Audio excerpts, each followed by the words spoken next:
Magandang umaga sa ating lahat.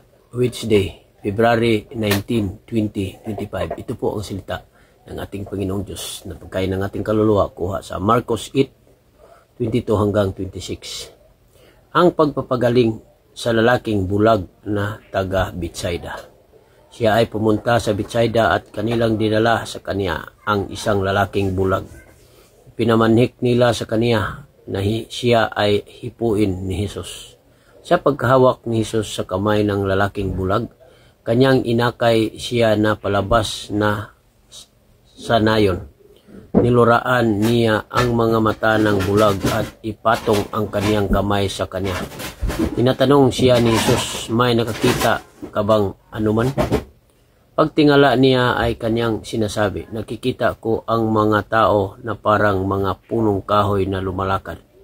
Muling ipinatong ni Jesus ang kamay niya sa kaniyang mga mata at muli siyang pinatingala.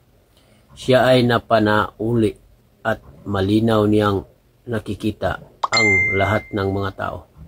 Pinawi siya ni Jesus sa kaniyang bahay na sinasabi, "Huwag kang papasok sa anumang nayon at huwag mo itong sasabihin sa kaninuman." Ito po ang salita ng ating Panginoong Diyos. Don't forget to like, share my post. Thank you. God bless you, sir.